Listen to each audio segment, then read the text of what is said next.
Good morning, brethren. Good morning, Mr. Graham. How was your week? Good. Was it really? Yeah. You know, if you were to ask me how my week was,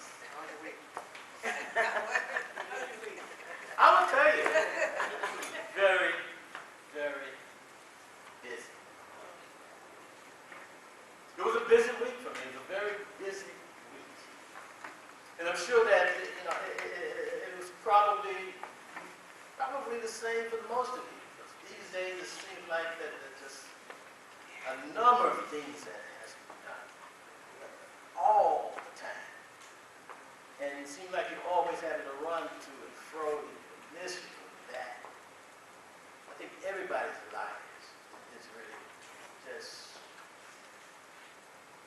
how these days. But you know what? It's not just like that now. Our Lord and Savior had the same issues. Our Lord and Savior had some very busy weeks, very busy days. And what I would like to do today, if I may, and I know I'm deviating a little bit from our theme, but what I would like to do today is for us to just take a look at one of those days, one day in the life of our Lord and Savior. One day that was very, very busy. To see what we can learn from. To see what might help us, brother, to deal with our busy days. Now, I asked the scripture reader to read from Luke chapter 8. And the reason I did so was because I want to concentrate on various activities that occurred during this particular day when our Lord was busy like us. Okay? And this was just one of the occurrences in that particular day. Now I'm going to focus on Mark chapter 5 because this particular day is mentioned in all three of the synoptic gospels. And I want to focus on Mark's version of it. Now, I will say this. We read from Luke chapter 8, scripture reading, because Luke's version is a little different in the sense that when you look at Luke's version, it's more difficult to tell where you are in the course of the day, as opposed to the other two, Matthew and Mark. And in Luke's recording, it appears that this is probably the beginning of Jesus' day. See, let us go over to the other side of the lake. But in Matthew and Mark's version, especially Mark's version, it seemed to be at the close of the day, near evening almost. And Jesus had been, on that particular day, he had been out teaching, serving the people there by the lake shore, by the Sea of Galilee. And Mark tells us that at the end of the day, Jesus said, let us sail over to the other side. It already had been a busy day. He had already been serving humanity, teaching humanity. But he wasn't ready to call it quits. And that's what I want us to talk about today. Now, let's begin by reading. Well, before I even get to that. Well, we said in Luke chapter 8, Tom read to you about Jesus crossing to the lake, right? Crossing the lake over to the other side.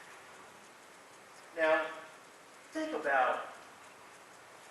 try to put yourself in that boat with Jesus. What if you were one of the disciples? You had been serving people there all day. And now, instead of having dinner and going home, rest, our Lord and Savior said, let us cross over to the other side of the lake. All right, well, maybe there's a restaurant over there that you want to have dinner at. And you're crossing the lake, but in the midst of it all, you suddenly find yourself in the midst of a terrible storm. And the boat is getting tossed to and fro, and the winds are blowing, the waves are piling on, and I don't think any of us are fishermen, right? So we would be terrified, wouldn't we? We would be terrified. And we look in the back of the boat, and there's our Lord and Savior taking a break. Right? Sleep on the cushions. I said, what? How can you sleep at a time like this? And we rush back, brother, and you're shaking. I say, Lord, what's going on? Can't you see that we're about to drown here? And you're asleep? And he'll rise up, and look at us, and say, oh, you're a little John Graham. You're a little faith. Have you been with me so long? And I said, Lord, I have. Hey, do something here. And he arrives, doesn't he, brother? And he speaks to the storm. And the wind dies down. The waves subside. And suddenly, the ocean is like a sheet of glass. And you have smooth sailing all the way over to the other side. But you know, I think about that, brethren, when I look at that story, when I look at that miracle, that occurrence in that busy day, and it reminds me so much of what we go through today. So much of what we are like today. Because I told you to imagine yourself on that boat, but I didn't really have to, because I'm here to tell you, brethren, that too many of us, even today, underestimate our Lord and Savior. Just like those disciples on the boat underestimated his power. They had been living with Jesus. They had seen the miracles. They knew to a certain degree what he could do. But they could not see how his power applied to their situation. They're out in the middle of the sea now and being tossed to and fro. And though many of them were experienced fishermen, they panicked and were terrified. So for us land lovers, we have a big problem. We would underestimate the power of Jesus just like they did. But you know, brother, that's something we have to grow out of. That's something we have to grow out of. We have to reach a point where we have absolute trust, absolute confidence in Christ. Our Lord and Savior has already told us in his word that there will be storms in our lives. And I guess at times, brethren, it might seem that like we have more stormy days than we have fair and sunny days.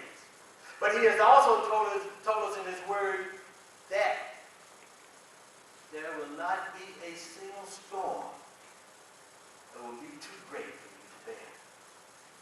That I will not allow anything to come upon you that is too great for you to bear. And in every storm that you face, I will walk through it with you. Amen. Along a path that I has already prepared for you. So it is upon us to trust and believe what he says in his word.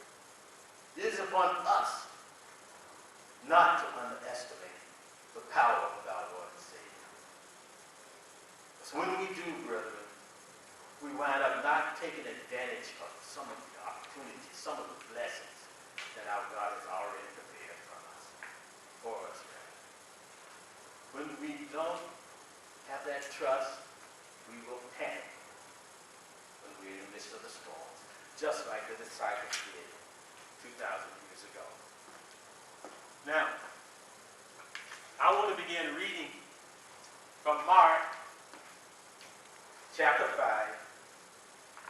And we're going to read verses 1 through 8 at this point. They went across the lake to a region of the Gerasenes. And when Jesus got out of the boat,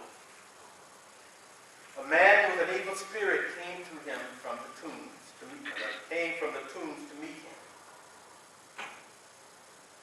This man lived in the tombs, and no one could bind him anymore, not even with a chain. He had often been chained hand and foot, but he tore the chains apart and broke the irons on his feet. No one was strong enough to subdue him. Night and day, among the tombs and in the hills, he would cry out and cut himself with stones. When he saw Jesus from a distance, he ran and fell on his feet, or rather fell on his knees in front of him. And he shouted at the top of his voice, "What do you want with me, Jesus, Son of the Most High God? Swear to God that you won't torture me." But Jesus had said to him, "Come out of this man, you evil spirit." Think about imagine yourself on the boat. Imagine yourself having already had a busy, a fulfilling day of serving humanity. Imagine yourself going through a storm in the evening, maybe even in darkness. Following your Lord and Savior to a Gentile country. That's a Gentile area. Watching your Lord and Savior come ashore at the very spot that he wanted to be.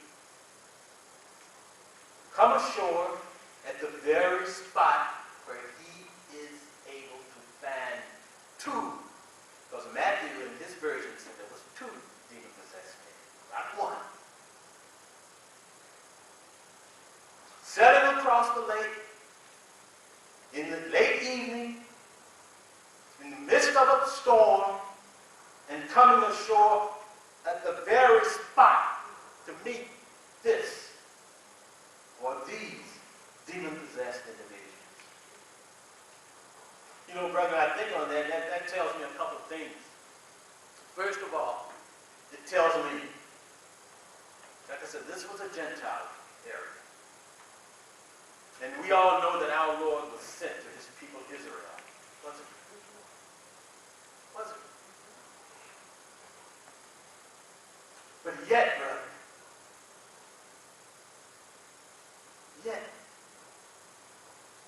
he goes to this Gentile area. Meet a demon-possessed man that more than likely was also Gentile. Although there were some Jews in that area. But more than likely he was Gentile. To deliver him from bondage to sin. To deliver him from slavery to demons. To deliver him from pain and suffering. That tells me, brethren, that our God, even though he was sent to his people Israel, he still had compassion of everyone who was suffering. He still had compassion on everyone that was suffering. You know, according to the Christian calendar, we're going through the period of Epiphany right now. It started the first Sunday in January and goes, I guess, up until the 25th of February.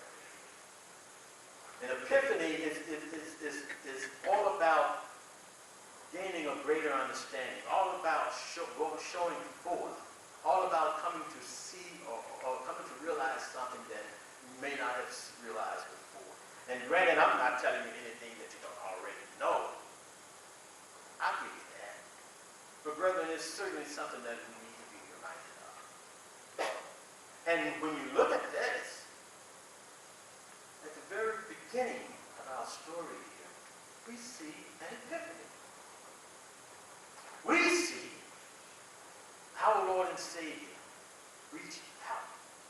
Jesus sailed across the lake, didn't he? He sailed across the lake to deliver this man that was in bondage. The man didn't swim across the lake to the side that he was on. Jesus took the initiative to go to him, didn't he?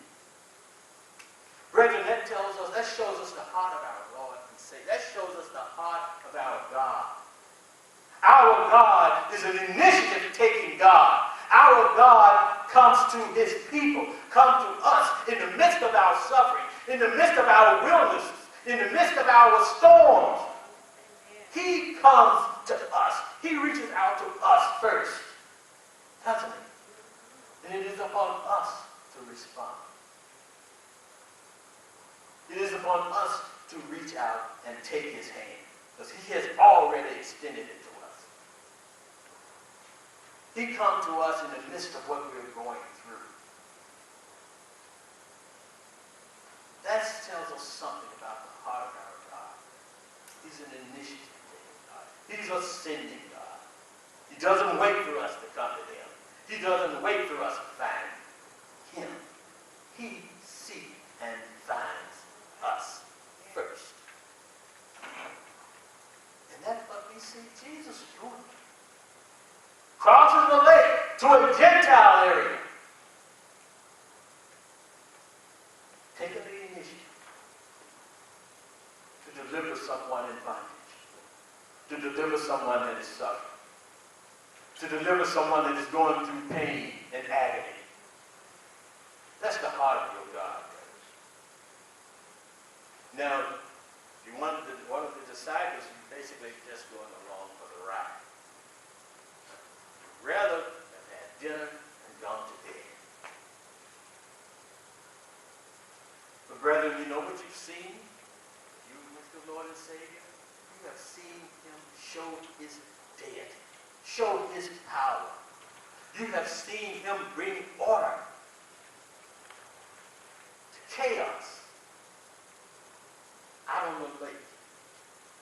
The physical chaos, storms, waves, and he brings order to it, doesn't he? He speaks, and you're on a smooth sailing sea. That's another characteristic of our God. Is our God is a God who likes things done decently and order. Our God, when you look back at Genesis chapter 1, he creates the heaven and the earth, total and void without form. Is he satisfied? No. He sets about to refashion it in an orderly manner to develop something that is incredibly beautiful to this very day. That's it. Something that is totally in order, totally well designed, well put together, well functioning to this very day and forever. Now,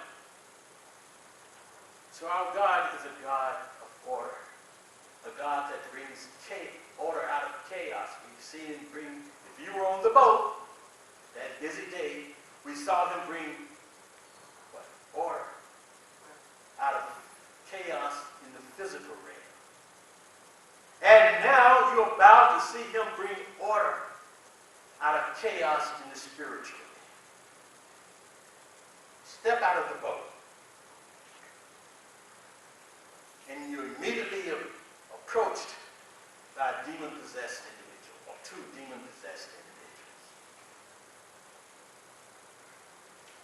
Now, what are we told about these individuals, these demon-possessed individuals? Demoniacs is what some commentators call it. Well, brethren, you're told that they lived in the graveyards, in the tombs, all out of rock. Which would be a perfect sign of insanity. What do you think? A perfect sign of insanity. Now, I know the housing prices in California, in Southern California, are steep, brother. But let me see a show of hands out, a show of hands, rather, of how many of you who would be willing to live in Mountain View to get a break on the mornings. That's a sure sign of insanity, isn't it? But he lived in the graveyard. He lived in the graveyard, brother, because he had been driven. He had been driven by the demonic forces away from regular society.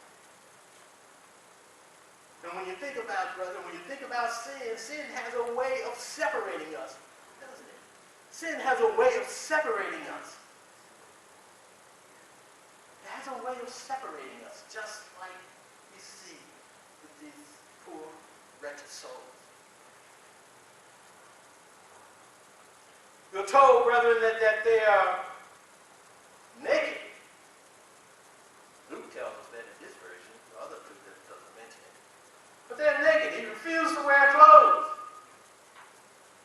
That's a sure sign of insanity. He refused to wear clothes. But you know, brethren, sin has a way of causing us to become rather immodest. Sin has a way of causing us to not be concerned about trying to look appropriately dressed or carry ourselves in an appropriate manner. Just, present yourself in an appropriate way. Sin has a way of causing us to do whatever we want to do. Wear whatever we want to wear. Or don't wear anything at all. Who gives a hoot? Sin has a way, brother, of separating us from society, from others at large. Sin has a way of causing us to become honest about what we do, about what we say. Sin has a way of causing us to not be concerned about others, about others' opinion. It has a way of doing that. This individual was also very, very strong. Nobody could subdue him. Told that he would just roam around in the day and in the evenings, out among the tombs, hillside, crying out and cutting himself with stones. What a poor, wretched soul. But our Lord had compassion on him, brethren, from across the land, and took the initiative to go to his relief. Now, also,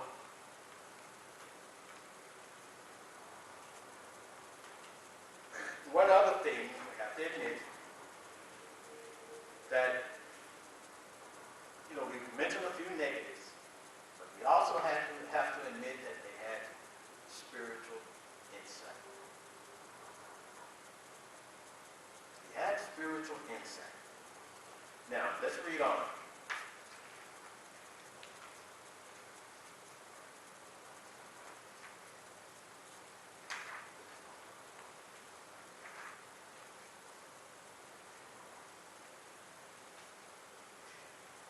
Now, we're told, again, let me just step back a second. Remember, you're walking with Jesus on this busy day. Keep that in mind. And we've seen the demonic possessed individual approach Jesus and yells at Jesus. And they asked Jesus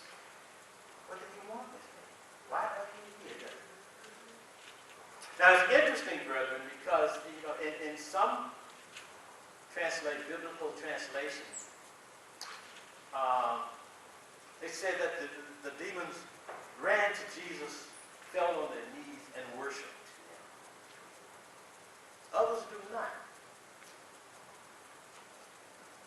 Scripture simply say they ran to Jesus, fell on their knees, and yelled at him at the top of their voice, screamed at him. Which doesn't sound too much like worship to me, but I don't write scripture, so who am I to say? But it doesn't sound too much like worship. They yelled at him saying, "What do you want with me?"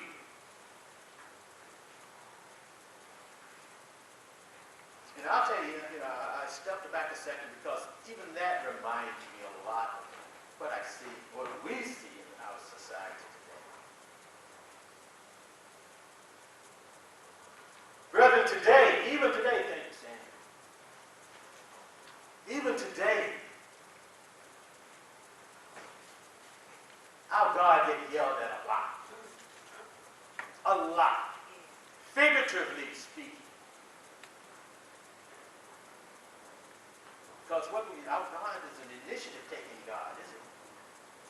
But I'm here to tell you, brethren, that anytime we refuse to accept Christ in our lives, to accept Christ in our heart, to accept his authority over us, figuratively, brethren, we are saying, "What do you want with me? Get out of my life.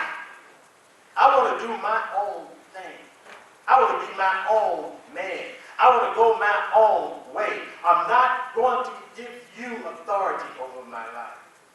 Just like this demon yelled at Jesus, I'll guarantee you, brethren, that there are too many of us this day still screaming at our Lord and Savior. What do you want with me? I'm reminded of, remember when we were, I guess the last community activity we had, and we went around passing out flyers. You remember that?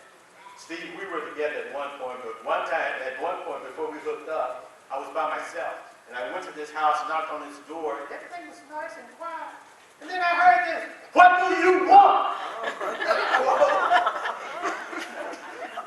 Mr. Bill got a little scared there. I didn't expect it. A little startled. I was coming into, I just want to share this flyer with you. My church, put it in the box and go. Oh, okay. And I will. But brethren, imagine yourself there with Christ, and these demon-possessed individual runs up, fall on their knees. Maybe they're not going to acknowledge them. And he yells, "What do you want with me? Why are you here?" But then their tone changed. They started, it's funny when you think about it, because they start to plead with Jesus. They start to beg for mercy when you really think about it. In Matthew, the demons say, "You get to torture me before the appointed time?"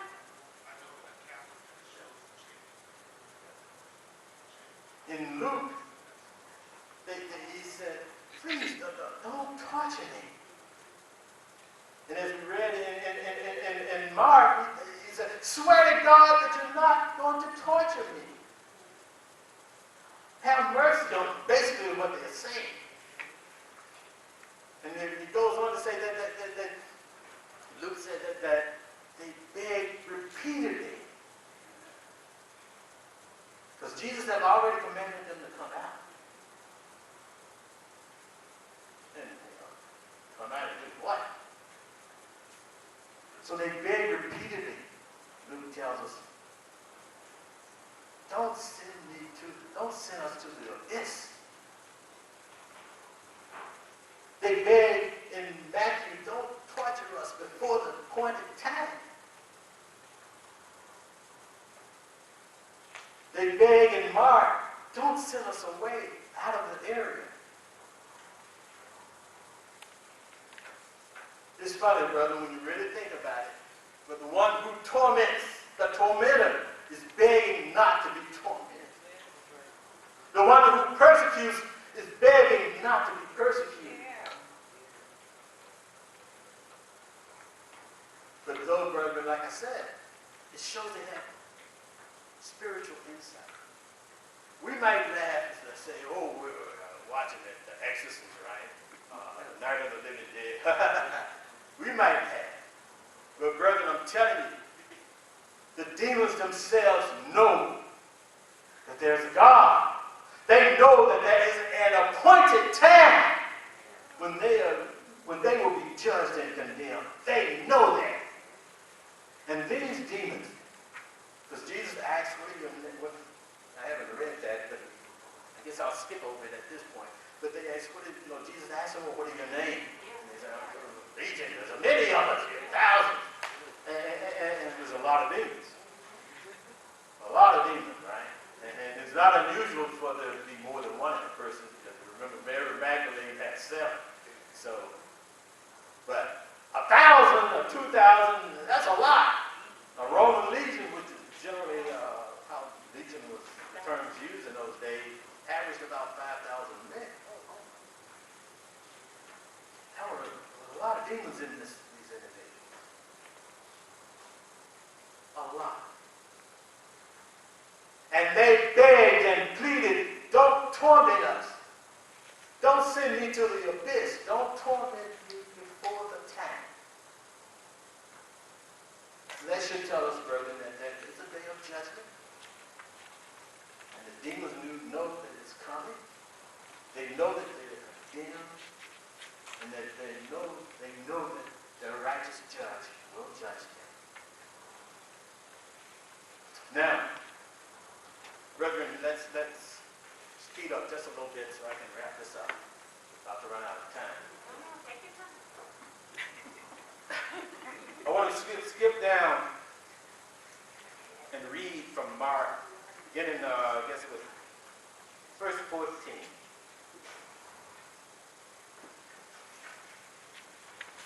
But Jesus allows them, and note now, because all too often we say, well, Jesus sent them into a herd of swine, 2,000 pigs, they saw the hillside. But Jesus didn't send them anywhere. Jesus commanded them to come out. They did not want to go into the abyss. They saw the swine on the hillside. And they requested, as an alternative, allow us to go over here into those pigs. And Jesus simply says, go. And they go into the pigs. And the pigs go, woo. And go and run off the cliff and drown themselves in the Sea of Galilee. Now, let's begin in verse 14. Those tenders of pigs ran off and reported in this town, in the countryside, and the people went out to see what had happened. Verse 15, when they came to Jesus, they saw the man who had been possessed by the legion of demons sitting there, dressed, fully clothed, and in his right mind. And they were afraid. Those who had seen it told the people what had happened to the demonic-possessed man, or rather the demon-possessed man, and they told about the pigs. Then the people began to plead with Jesus to leave their region. You know, brethren, these people, these Gentiles, they may never have prayed before. But they prayed that night. They just prayed for the wrong reason. But they fervently prayed for Jesus to leave. You know, now, some commentaries say that they prefer to remain in their sin instead of repenting. That could be. I don't know. But you know, when I think on this brother, you know, I kind of think on it as, I see it sort of like, remember the Wizard of Oz? When Dorothy's house tumbles down and kills the wicked witch of whichever direction she was from. I think she was from the west or the east, one of the directions. She wasn't a good witch from the north. But kills the witch, right? And all the little munchkins are terrified. They're all hiding, right? And then the good witch from the north comes and says, she says to Dorothy, are you a good witch or a bad witch? But the people are terrified. All they know is they saw one creature that had ruled over them, evil creature that had ruled over them, be wiped out by something greater. And I think I kind of see this the same way. These people, these Gentiles, because Jesus hadn't said a word to them. He hadn't preached a sermon. He hadn't taught them anything. They didn't know the law. They didn't know to expect anything about a Messiah. All they saw, they knew that they had this demonic possessed individual that had been terrorizing them. And they saw someone with greater power command those demons to leave, and they left. They don't know who this is. Could just be a greater or more powerful demon spirit. They don't know. And they are terrified. So they're praying. They are praying to whatever God they worship, that this man will leave. Terrified. And Jesus, basically, brethren, just granted their request, didn't he? We're told in verse 18, as he was getting into the boat, as Jesus was getting into the boat, the man who had been demon-possessed begged to go with him. You know, it shows, it's funny, but this man, as the story starts, he's totally different from everybody else, right? He's demonic, possessed by a demon. Isn't he? And all those good folks are terrified of him. And now, brethren, the demons are totally removed, and he's still totally different from them. They wanted our Lord and Savior to get out of there. They didn't ask about the pigs. They didn't ask for any kind of compensation for the pigs. They didn't complain about the pigs. They just wanted him out of there. Didn't they? But this man's still totally different. Begged him to stay. Begged to go along with him. But does Jesus grant his request? No. And by the way, this is one of the few times when you see Jesus performing a fantastic miracle. And it runs people away instead of drawing them to him. But Jesus said, no. Go home.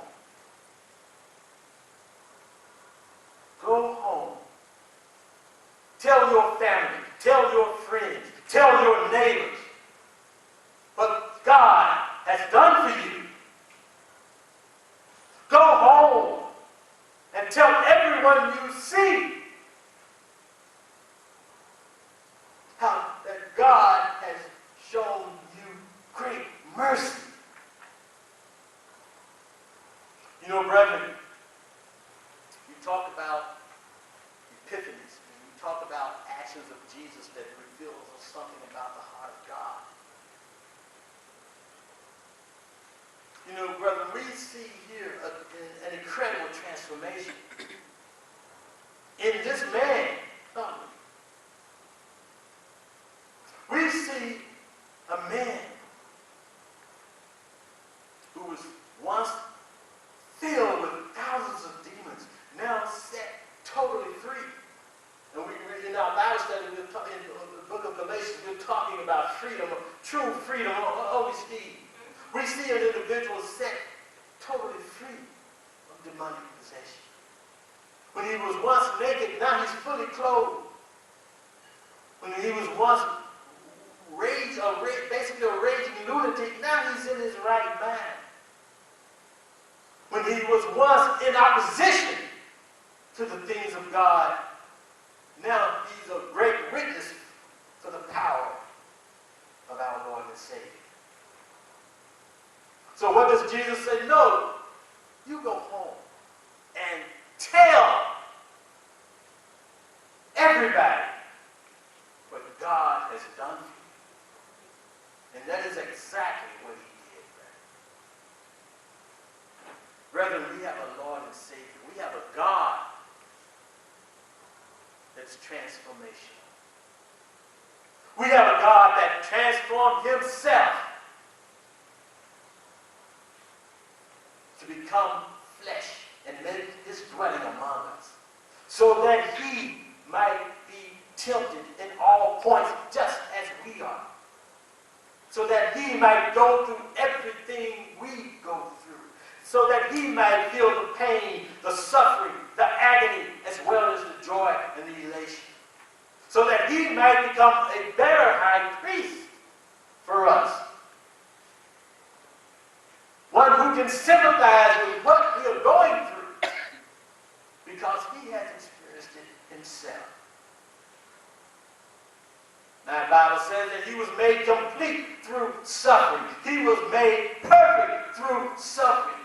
He became an even greater high priest because he knows what we are going through. He transformed himself, brother, to be like us, so that he could transform us to be like him. That's the heart of our God. It's all about transformation. And we're told, brethren, Jesus left that area. Commentators say that he never returned to that particular part of the other side of the lake. There's a region they call it Decapolis, and I'm running out of time, but it is a region of 10 cities that is basically independently governed. Rome pretty much allowed them to do their own thing on that southeastern side of the Sea of Galilee. And the area that this man lived in was basically in one of those southernmost of those 10 cities down in that area. But Jesus never returned to that area. But we still told in Matthew that he had a following. He had a following in Decapolis.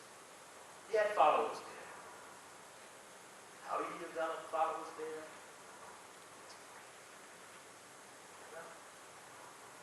But I do know this, brethren. I do know this, that our Lord and Savior took the initiative, crossed the lake, and completely transformed a totally anti-godly person into an incredible evangelist. One who wasn't nervous, certainly who had a lot of experience in public speaking. But he's been shouting to the top of his voice for a lot of time, well, I don't know how many years. I don't want to go above this for a long, but I imagine for quite a while. He wasn't afraid to stand in front of people and talk. So Jesus transformed this man into a powerful evangelist that gave him a powerful story to tell, and he did it. He didn't know the law, didn't know the Torah, didn't know the prophets, didn't know the gospel, but he knew what God had done for him. And that is what Jesus asked him to do. Tell what God has done for you. And that is what he did. Now, brethren, I began mentioning about being busy, didn't I? Because when Jesus returns to the other side of the lake, soon as he gets to shore, steps out of the boat, there's another crowd of people there waiting for him, right?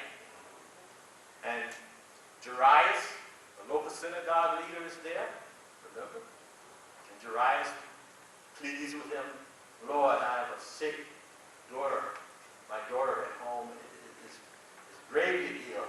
Please come and heal her. And Jesus is going, continuing to work. We talk about a busy day. Continuing to serve. And he en route to Jairus' house where he encounters the woman with the bloody issue. Remember, who touched the hem of his garment, healed. So he has that encounter. And he goes on and he heals. Well, when he gets there, Jairus' daughter has died, remember? And he raises her up. We talk about a busy day, brother.